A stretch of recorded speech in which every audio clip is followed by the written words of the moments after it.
We'll have to unmute our individual lines. Okay, I'm unmuted. Right, but when I start at 10:30, I'm going to mute everybody Okay, and then go from there. okay. So, Megan, when we have the teaching segment, no, we don't make. Yeah, we're fine. 1 minute to go. All right. Done this 10 weeks in a row, and then 30 seconds before we start, I'm having questions about how we do things. Rolling Stones saying, "What a drag it is getting old." Really? We're getting younger, though. We're All right, it is 10:30, so I am recording already. I'm going to mute everyone. And so, Megan, when you are ready to share, just unmute yourself, and then Martine, you'll have to unmute your individual line when it's time for you to share. Okay. Sorry? Good morning, everyone. Welcome to our Sunday morning coffee house. My name is Russell Mariani, and along with my beautiful wife, Megan Moore, we are the co-founders of the Center for Functional Nutrition. And we have been doing this coffee house every Sunday morning since the beginning of our pandemic. And one of the silver linings of the pandemic is we get to socialize in all kinds of new ways. So we've had a wonderful time gathering together and sharing the expertise and wisdom and guidance from members of our community. And today we're going to have our dear friend and yoga teacher, Martine Goldberg. Megan will introduce her in just a minute. So I just wanted to share our Center for Functional Nutrition mission and vision statement, and then I'll hand it off to Megan, and then we'll go from there. So our mission is to better people's lives and to be a force for good in the world. And our mission is to create a world that works better for everyone through the principles and practices of functional nutrition. And we strive to create a more peaceful, just, sustainable world through the biological transformation of humanity. The relationship between nutrition and health is not casual, it's causal. And that is one of the principles at the foundation of our work here at the Center for Functional Nutrition. So again, welcome everyone. It's a beautiful day here in South Hadley, Massachusetts, sunny and warm. And I'll hand it over now to Megan Moore. Meg. Good morning, everyone. Welcome, as Russell has said. And I am absolutely delighted today because I have the pleasure of introducing a very old and dear friend of ours, Martine Goldberg. Martine, our families actually met, I think it was in 1993, on an ice skating pond in Lexington, Massachusetts. We literally bumped into each other. And our families have been good friends ever since. Now, Martine, I am going to, well, first of all, I'm going to say one other thing. So I also do know this about Martine. I do know that Martine has wanted to be, or did want to be, a phys ed teacher from when she was a teenager and throughout her university years. And she would talk about it when we were with our kids and out in the yard and everything like that. Martine was always a leader in terms of physical activity with the children. And then at one point she made a right turn or a left turn. I'm not sure what you would call it, Martine, but today she both practices yoga and teaches yoga. And I'm going to let her tell you a little bit more about that because I don't have her description up in front of me.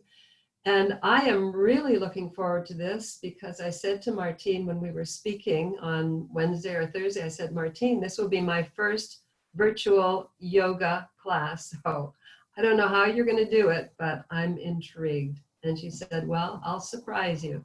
So here we go. Martine, welcome and thank you very much for leading us today. So you'll have to unmute yourself.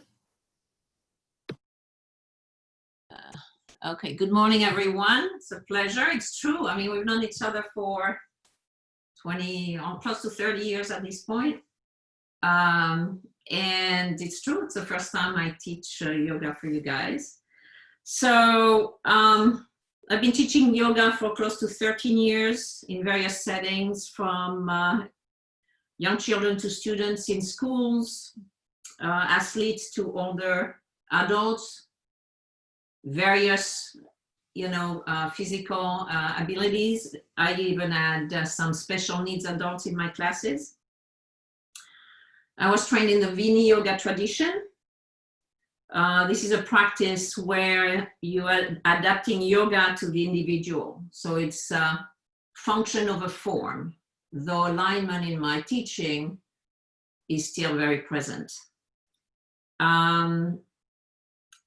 Viniyoga teaches students to adapt traditional yoga practices to what fits their needs, their limits and goals. I like to consider the time on the mat. I like to consider the mat as a sanctuary and the session as sacred time. So for today, I took a little time to think, what can I do virtually? And also I'm just starting to venture in virtual teaching myself. And I think I've decided to do a grounding practice. So it's not going to be a dynamic practice per se. And again, you can do it either on the mat, or if you'd rather stay on the chair, you can do it on the chair. We stand up too. Because you're probably all familiar with the various energy centers, right? Starting from the root chakra, which is what we're going to focus on today, all the way to the crown. And we live in times where most of us are in our heads, which means that all the energy is going upwards, which normally we want to maintain that flow. But by being all in our head, our root is not as stable, right? So what I like to do is a short practice to root us back. And once we find our root again, the energy flows can go upward. We call that Kundalini energy. But finding our root, feeling our place on earth at this moment in time, it will be interesting to see how we all feel at the end of this short practice. So unfortunately, I was not able to remove the background. So at some point, you're going to see just my feet, but I'll guide you through it. And I'm hoping that this will benefit you all today, on this beautiful day. I moved recently to South Portland. So they are in South Hadley and I'm in South Portland, Maine. And this is my new environment after 33 years in Massachusetts. So without any further ado, before we start again, so the root chakra is called Muladhara in Sanskrit.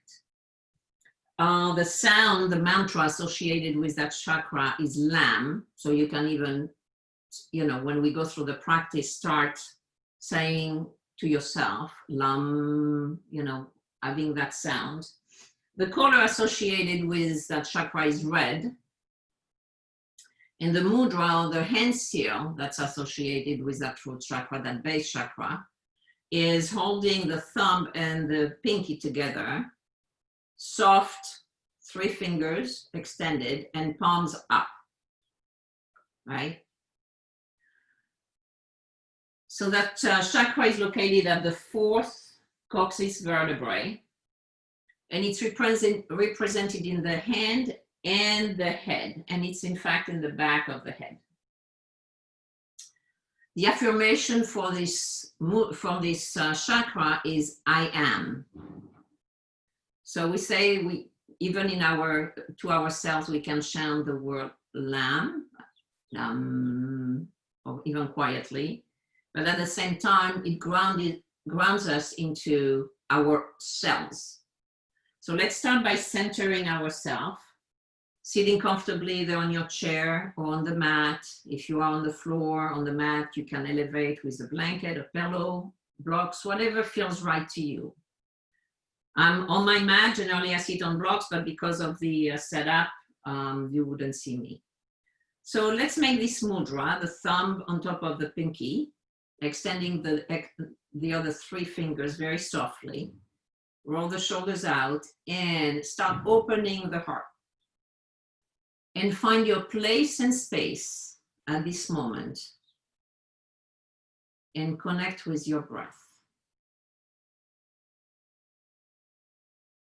Just keep the breath soft and normal. Do not change anything to your breath. If your mind starts veering in different directions, just acknowledge the thought, let it go, and come back to the breath.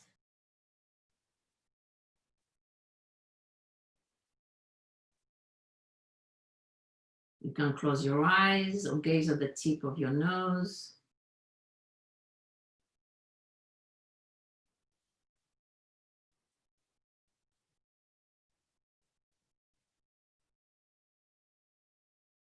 And now when you're ready, start lengthening the breath from the bottom of the belly into the rib cage, expanding the rib cage, and all the way up through the crown. And equal length with the exhale.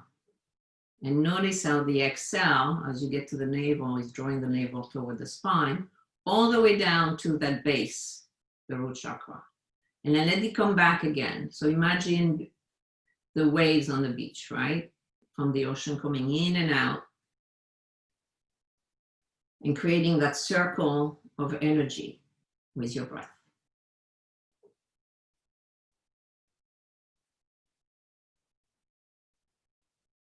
So let you do that by yourselves, gradually noticing the changes as you have this equal inhale and exhale, and that expansion in the body and retraction.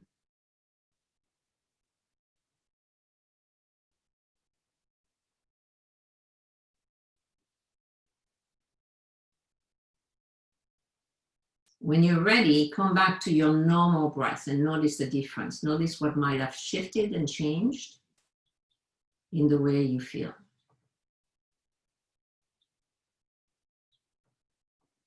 Have you found your place and space within or starting to? And when you're ready, open up your eyes slowly. Bring yourself to where you are and bring your hands to your heart center. Taking a moment to set an intention for this practice. I would say for each of us to feel steady on our path for today and beyond. And always remembering that Mother Earth holds us and that our breath guides us. And we are here for a reason. So when we're ready, let's just extend the arms up just to stretch a little bit. So even if you're on your chairs, just notice the seat bones under your buttocks, right? And extend, so you can bend the arms and with an inhale, lengthen a little deeper upwards. Now grab your wrist and then tilt to one side, just to stretch a little bit on the rib cage. Try to keep the pelvis leveled and feel the seat bones. Lengthen that tailbone into the earth or into the chair and switch on the side. Don't forget to breathe one more time. Take a nice inhale and exhale. Last time on the other side. Inhale, grab your wrist, exhale. And release. All right, for those of you who are on the mat, we're going to transition into a child pose. If you are on your chair, you can just stay on the chair and bend forward and release, or you can lean on the table and rest your head. So that's another version of child pose. Otherwise, we're going to go into a child pose here, lengthening the tailbone. So I hope you still see me. And as we open the hip and lengthen the tailbone toward the toes, we stretch, we start moving that energy.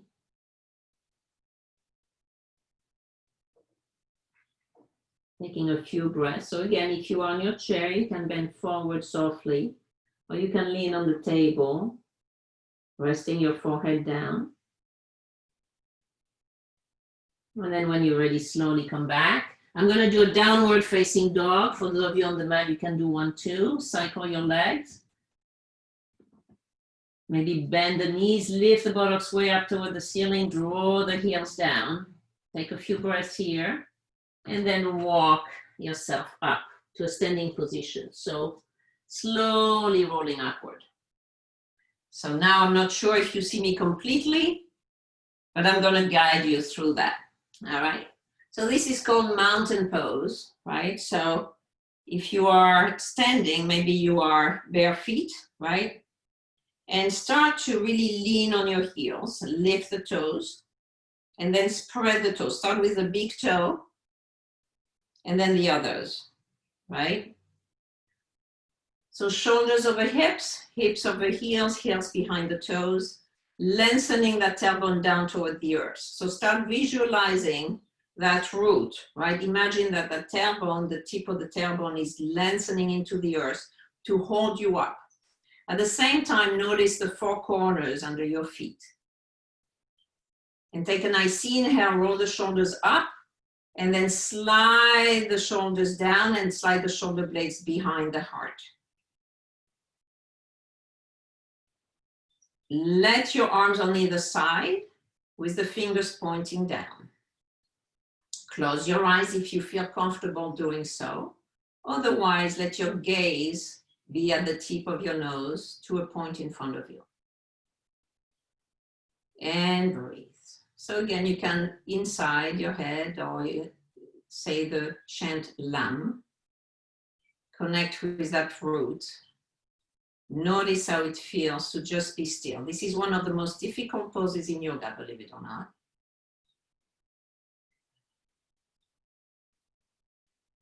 And now take a nice inhale, bring the shoulders up toward the ears again and roll them back a little more. Noticing how it feels and notice the space you're creating in the center of the chest, in the heart chakra. And now turn your palms so the palms face forward. So now by opening the palm, you're inviting universal energy. Press the big toe mount into the earth. And if you can, draw the kneecap a little bit toward the quads. Lengthen the tailbone. Notice how it feels to be standing up. See if you can close your eyes. Only if that's comfortable for you.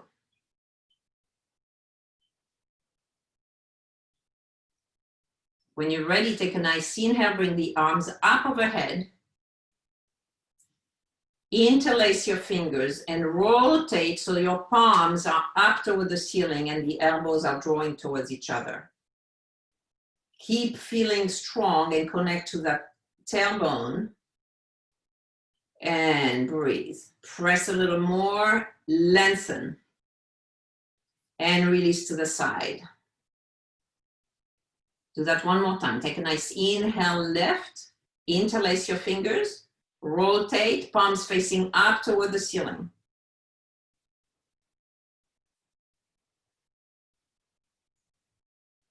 And release down. One last time, inhale up. Interlace your fingers, rotate palms up, press as if you are holding the ceiling up in your palms. At the same time, lengthen the tailbone toward the earth. Connect with that root. And release down. Take a breath or two. On the next one, we're going to take a nice inhale. We're going to bring our hands together and go into a half moon. So still staying steady and stretching the side body to one side. Slowly coming back up. Inhale, lift. Exhale, other side. One more time, inhale and exhale. Last one, inhale, lift, and exhale, tilt. Slowly coming back and releasing again into our Tadasana or mountain pose, standing pose. Fingers pointing down, close your eyes, notice how it feels, feeling rooted, connected to the earth, feeling the earth energy coming up, our root rooting us down. When we're ready, open up your eyes. So now we're going to go into tree pose, Virksasana.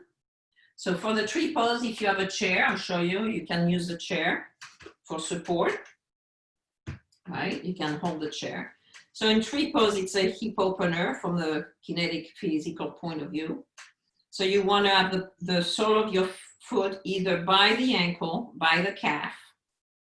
Your weight bearing on, I'm using my left leg. So if I'm mirroring you, it's going to be your right leg. Or if you feel comfortable enough, you can bring it onto the inner thigh, pressing the foot into the inner thigh and the muscle, the adductor, into the foot, right?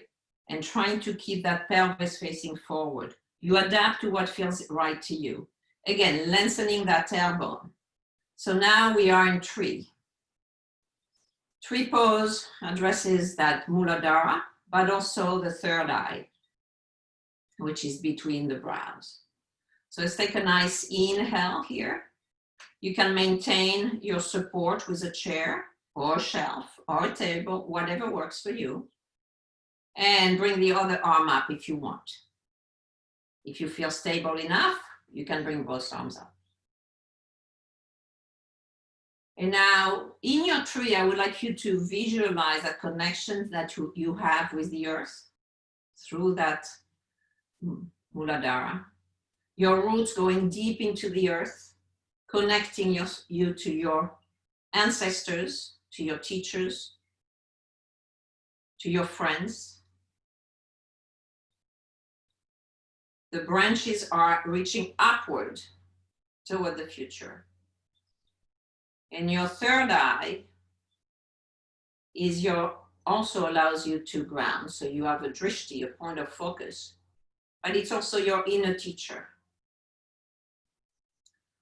We can imagine that today virtually we are a forest of aspen trees. And as you might know, aspen trees are connected with one single root family. So in a way, we are all connected. And now we're trying to ground, to stay grounded with the turmoil in the world and the turmoil maybe in our head and our heart. So if we take time to ground ourselves, we might change the energy for ourselves, and it might ripple effect through the rest of the forest. So when you're ready, you can release that leg, maybe shake your limbs, right? Take a nice inhale up and exhale, release to the side. Now we're going to do the other side. As you probably know, in yoga, we need to do the same thing on both sides in order to balance this energy, right? And to keep centered. So same thing here, you adapt to what feels right to you. So you shift your weight, so it's going to be my right leg, your left. And again, external rotation in the other leg that you bend. So either by your ankle, by your calf, or if you feel comfortable enough, all the way up. And you can hold on to the chair. So my right leg happened to be the weak side because I fell a few years ago. I never really regained that trust in my ability to stand like this. So I'm holding on to the chair. And this is a work that needs to happen. So how destabilized are we right now? So by doing this tree pose with our breath, really connecting with that connection with the earth, with the roots that go so deep, thousands of years, and to each other. Bring the arm up if you feel comfortable doing so. Lengthen that tailbone, connect with that Muladhara. Maybe keep saying Lam in your heart, in your mind, in your spirit. And stay with the breath.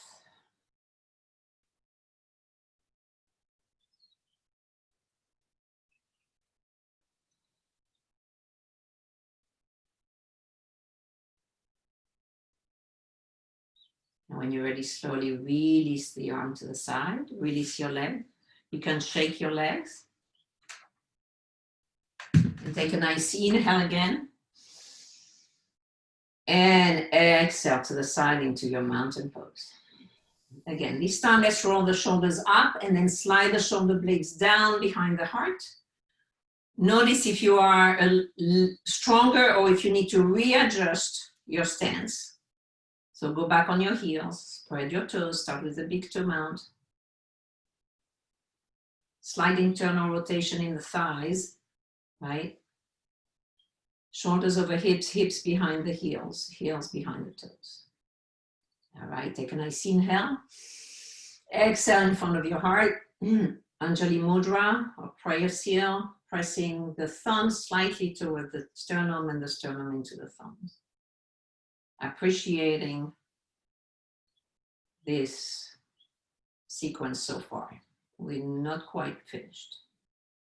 So now we're going to open and we're going to bring the feet about 4 or 5 feet apart and bring the arms shoulder height.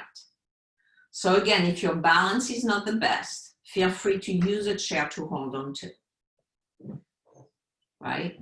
So have your feet parallel if you can, right? Press into the earth, the mat, the floor, right? Lengthen the tailbone. And now if you feel comfortable closing your eyes, do so. This is a 5-pointed star. When we do this pose, it helps us balance our energy and specifically helps with the adrenal glands and the release of cortisol, which right now for many people is on overdrive. So bring your intention to the small olive-shaped glands on top of your kidneys and send the message to be at peace and calm. By having the legs open, we also allow for the energy in the base of the spine to flow nicely. And again, to connect to the earth.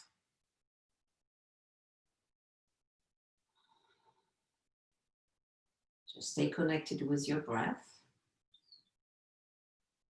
And when you're ready, open up your eyes. Take a nice inhale, lift your gaze up toward your hand. Exhale, bring your hands to your heart center again. All right. So here now we're going to do a, if you can, I'm not sure, but I'm going to throw it out there. So we're going to try to go into the garland pose. If this is too much for your knees, I'll show you with a chair, right? I don't know if you can see me here. I'll show you like that. If you have a chair, you're going to turn your feet 9 and 3 or 10 and 2 to the best of your ability. Always be careful with your knees. And you're just going to bend, but try not to lean forward. Try to draw that tailbone down, right? And you can stay there if you want for a few breaths. For everybody else, try to go all the way down, right? Draw that tailbone down, bring your hands in front of your heart and bring the arms inside the legs. We're just gonna stay here for 2, 3, or 4 breaths, whatever feels right. Lengthening that tailbone down toward the earth, rooting in.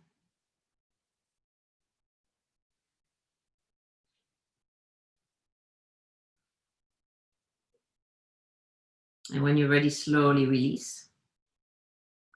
And then I'm going to ease in child pose from here. So if you have your chair and you are on your chair, you can sit back on your chair and bend forward or lean on the table.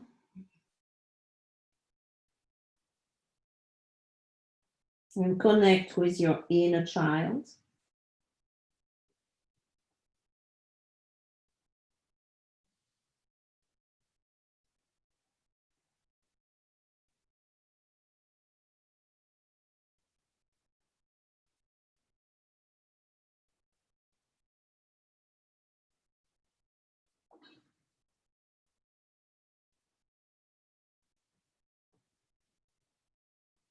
And you'll really slowly come back up.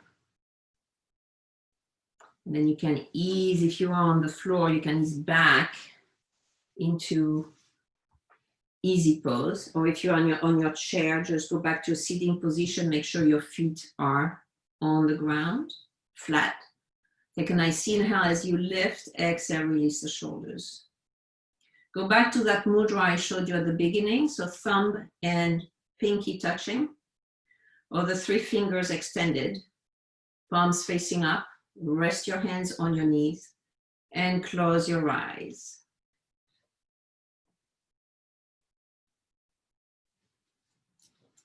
You cannot really sustainably clean up the ecology of the world until we learn to clean up the ecology of the human heart. Greed, insatiable selfishness, and arrogance. As long as that's there, the pollution within will manifest in our relationships and in the environment around us. The concept of yoga or spirituality is cleansing the ecology of the heart. Richard Slavin, aka Radhana Swami.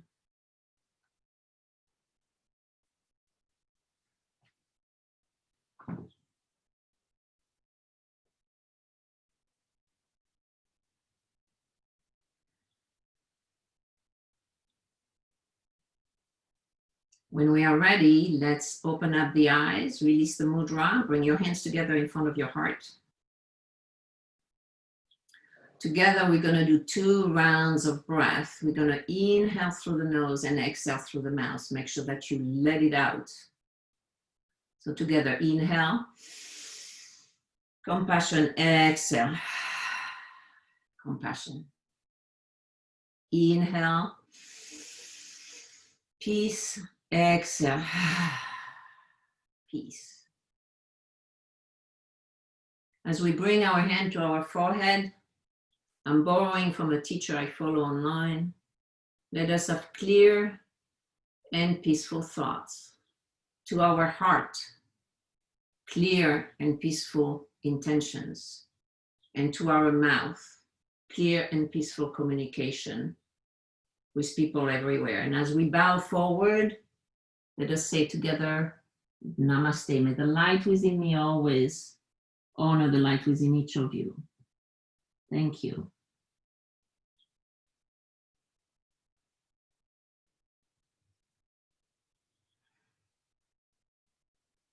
We finished the practice. I hope that you feel grounded a little bit more than you did at the beginning of this practice. And it was an honor to teach you. Wow. Thank you, Martine. That was very good. I definitely feel different than when I began, and I have a couple of questions, but I would first of all like it to open the room up and to see if anybody else has anything that they would like to ask Martine first. If you do, just let us see you and raise your hand. And Meg, there's many people who are not on video, so I guess if somebody has a question, they can unmute themselves and ask. correct, or they can put it in chat. Well, I will actually begin then, Martine. And this was just something that I noticed. When I came to the tree, when we did the tree, I noticed that I was stable in a way that I'm not usually. I mean, I do the tree kind of every now and then, and when I want, or when I decide to do it. But my question is there a sequence, or in the sequence that you gave to us, that seems to be a sequence to stabilize us? Because when I came to the tree, I could do both sides, left and right, and I was stable. Is that because of the sequence that you led us through? I would hope so. My classes are varied. Generally, we come to the tree after doing some, more warm-ups and hip openers. It's certainly very different to teach virtually because I don't really see the people, all of you. So it was more guiding you. So because I think this time the intention was for grounding and starting with standing position, finding our place and space in that stand, which, as I said, is one of the most difficult, if not the most difficult pose in yoga. That and lying down in Shavasana, in corpse pose, believe it or not. I think it shows that when we bring our focus, our breath, our awareness to being right there and standing and really noticing what's going on as we stand, then transitioning into a tree, which can be a challenging position, right? This is why I always give adjustment and other ways to do the tree and still feel that grounding. Maybe that has something to do with the way you were able to actually transition into the tree and feel more stable. Mm-hmm. And maybe also because we took the time to ground in at the very beginning, centering, then the breath, then the standing, and building one thing on top of the other, right? So there are many approaches to yoga. At the end of the day, it is yoga, but many different traditions. And this is, a very soft practice that you can certainly return to over and over again throughout your day. And again, you don't need to have a mat. You can do it on the chair. You can hold on to something to make it your own and still feel that, So my question to all of you is as I said at the beginning, is we are very much in our head these days. And as human beings, that's often where we reside, right? How does it feel at the end of this practice? Is the head a little less congested, quote unquote? And do we feel that we have come back to the root? And is the energy flowing a little better? And do we feel a little steadier on this earth right now, today? Yes, I noticed that, Martine, and I think part of it for me was because my focus and concentration was so much in my body, noticing where everything was or is. That occupied my attention, not all the little things that are going on in my head. So, but I'll let other people respond if anybody else would like to, but I did notice. Pat Hanbury. Hi, thank you, Martine. That was wonderful. Nice energy flow, feeling it nice and deeply. And I do meditate with my red oak in the backyard every evening. And so I am really connected to trees and the planet. So that was awesome. And I could really feel the difference. And yeah, I am pretty centered, luckily, because I do a lot of meditation. But I do want to do movement. So thank you for the yoga part, something I've always wanted to do, but haven't really gotten around to doing it yet. And yes, you inspire me to do more. Thank you. But you actually do yoga. Your meditation is your yoga. That's true. That's the quieting of the mind. At the end of the day, we try to, whether we do it on the mat or walking or whatever we apply ourselves to, and the mind is not scattered, is a form of yoga. So you do yoga. Your choice of yoga is your meditation by your oak tree. So, whatever works for you. As Megan said, for me, it's being, I need to move, and my mind goes 1,000,000 miles an hour all the time. So as I get older, it's about bringing that energy down into the root, and taking the journey that's ahead, as we are all on the other side of that slope, to come to be at peace with whatever life experience we had, and be compassionate, empathetic, and loving to ourselves. And then that radiates out. Mm-hmm. So you do your yoga already. Whatever it is that you do, you want to add the physical component of the yoga? Sure. By all means. but you are in your yoga already. So Thank you. you're welcome. All right. Well, oh, Tom Tracy. Please unmute yourself. And There we go. I also just wanted to ask you about the tree pose, because I do that whenever I practice my yoga in the morning. I do it outside, and I do it with my hands in a prayer position and standing on one foot, and I use it for balance, because I know in my own life balance is so important. It's very easy to be unbalanced, especially in these days. So when I do it, I try to just stay in that position for as long as I can, and then as soon as I lose my balance or whatever, I move to the other side. And I've just found it's really helped me in everything that I do, in terms of being able to just stand on that one leg in this position. So I wondered if that's something that everybody, you were talking about using a table or something, or a chair, but I don't do that. And I wonder if that's okay. Sure, absolutely.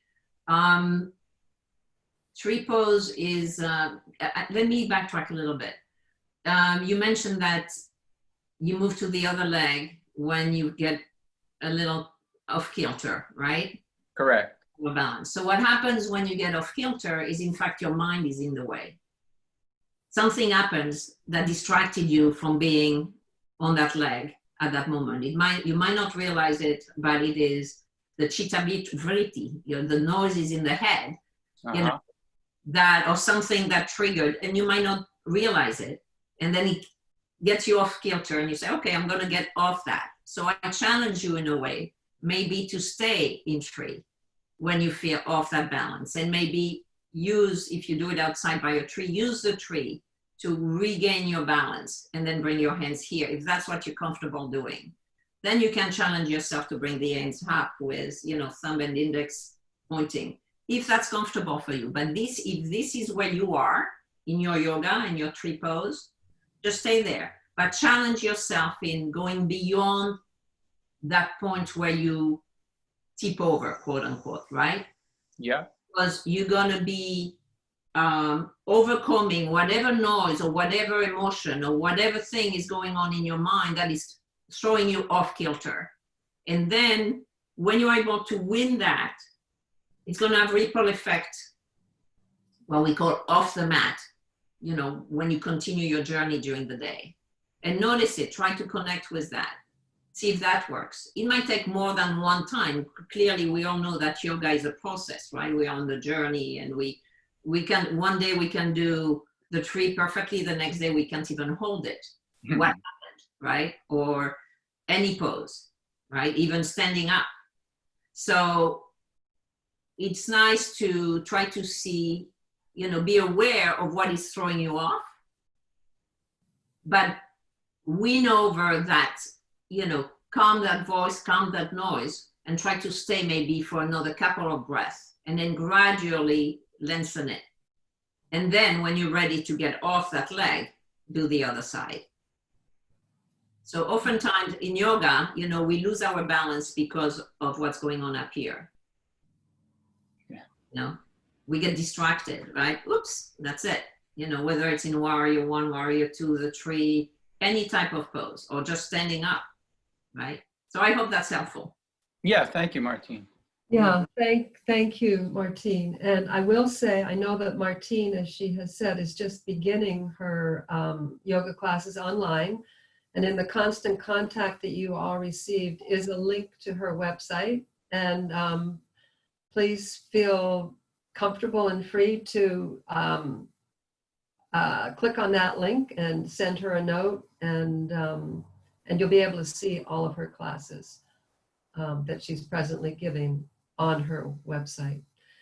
So I would like to thank you all for joining us today. I'm going to hand, and Martine, thank you so much. It's I'd like to hand the Sunday Morning Coffee House over to Russell, and he's going to bring us to a close today. Thank you, Megan. It would help if I unmuted myself. Thank you, Tom, for your question, and Pat, and Megan, and Martine. That was beautiful, grounding, centering, balancing session.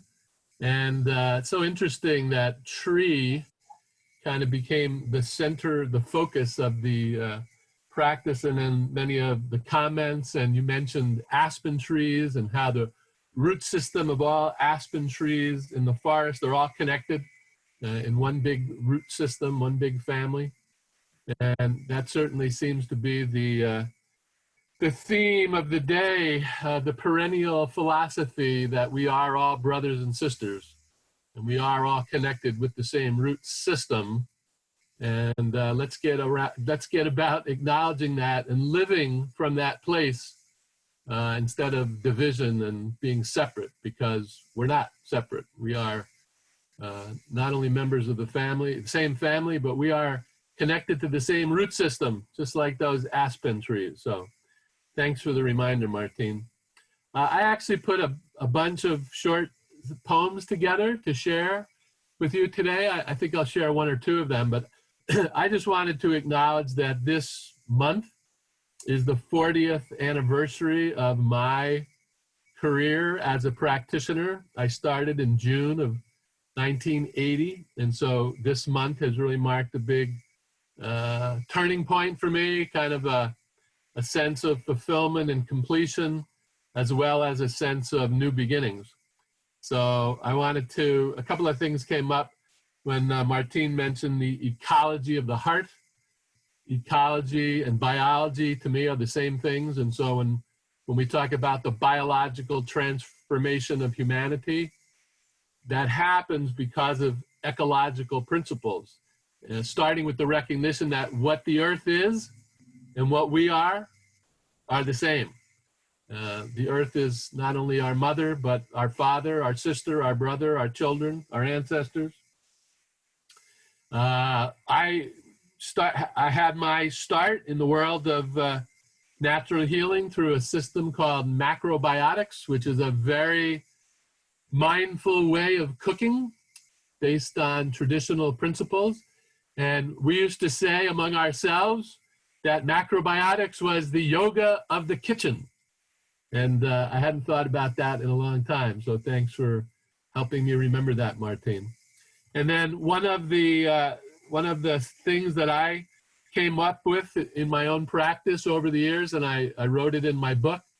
Again, it's connected to tree and soil and roots. And I said that food is the soil from which the tree of our own life is grown.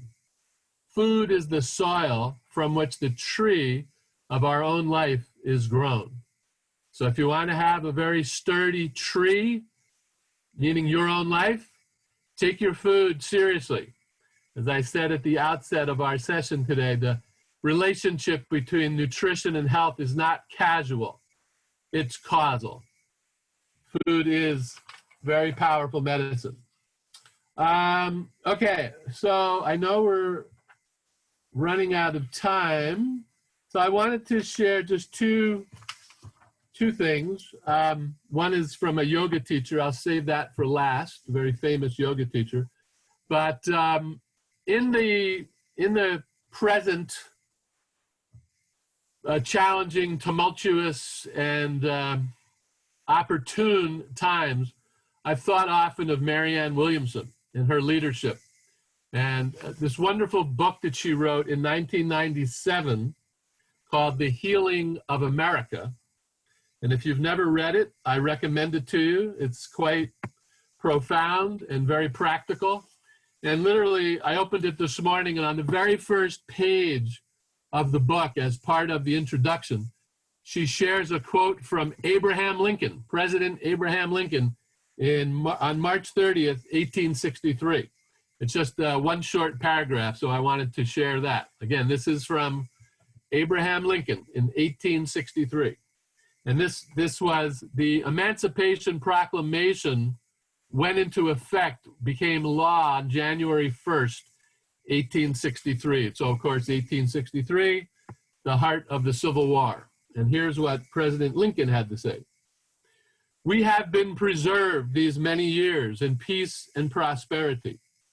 We have grown in numbers, wealth, and power as no other nation on earth has ever grown. But we have forgotten God. We have forgotten the gracious hand which preserved us in peace and multiplied and enriched and strengthened us. And we have vainly imagined in the deceitfulness of our hearts that all these blessings were produced by some superior wisdom and virtue of our own making. Intoxicated with unbroken success, we have become too self-sufficient to feel the necessity of redeeming and preserving grace, too proud to pray to the God that made us. It behooves us then to humble ourselves before the offended power, to confess our national sins, and to pray for clemency and forgiveness. So that's President Lincoln, over 100 years ago. And this is a piece from Marianne Williamson. Many of you are familiar with it. It's called Our Deepest Fear. Our deepest fear is not that we are inadequate. Our deepest fear is that we are powerful beyond measure. It is our light, not our darkness, that most frightens us. We ask ourselves, who am I to be brilliant, gorgeous, talented, fabulous? Actually, who are you not to be? You are a child of God. Your playing small does not serve the world. There is nothing enlightened about shrinking so that other people won't feel insecure around you. We are all meant to shine, as children do. We were born to make manifest the glory of God that is within us. It's not just in some of us, it's in everyone. And as we let our own light shine, we unconsciously give other people permission to do the same. As we are liberated from our own fear, our presence automatically liberates others. Again, that's Marianne Williamson, who has been speaking almost daily through her website, through her YouTube channel. So just two more things. And one is a short piece, quote, an aphorism, a saying from the yoga teacher and master Patanjali, and who lived in the 2nd century AD of the current era. And he said, when you are inspired by some great purpose, some extraordinary project, all your thoughts break their bonds. Your mind transcends limitations. Your consciousness expands in every direction, and you find yourself in a new, great, and wonderful world. Dormant forces, faculties, and talents become alive, and you discover yourself to be a greater person by far than you ever dreamed yourself to be. And lastly, we had a gathering of friends yesterday at our little picnic table in the backyard, and somebody brought up the American writer and poet Wendell Berry. And Wendell Berry is in his late 80s right now, and I had the great pleasure of meeting Wendell Berry in 1980. That summer, I started my career as a practitioner. And one of my favorite poems is written by Wendell Berry, and he does a wonderful job of connecting the heart with the world, with the environment, with the natural world. And this is a poem called The Peace of Wild Things. When despair for the world grows in me, and I wake at night at the least sound, in fear of what my life and what my children's lives may be, I go and lie down where the wooddrake rests in his beauty on the water, and where the great heron feeds. I come into the peace of wild things who do not tax their lives with forethought of grief. I come into the presence of still water, and I feel above me the day-blind stars waiting with their light. For a time, I rest in the grace of the world, and I am free. So thank you, Martine Goldberg, for liberating us into the potential freedom that lies within our own bodies when we connect our bodies to the natural world and think of ourselves more as trees than as other things. And thank you, everyone, for being here today. Thanks so much for participating in our coffee house. Have a wonderful day and have a beautiful week. And we'll see you next Sunday. Thank you. Sorry if my background was in the way of seeing me. We tried to remove it, but some people clearly couldn't see me, so I apologize for that. I hope my voice guided you anyway. So. It's okay, Martine. It was a very surreal experience. It was an out-of-body experience. Sometimes you were there and sometimes you weren't. The voice was always there. Goodbye, everybody. Have a Bye. Thank you. Bye. Happy Sunday. Thank you. Thank you. Thank you. Bye.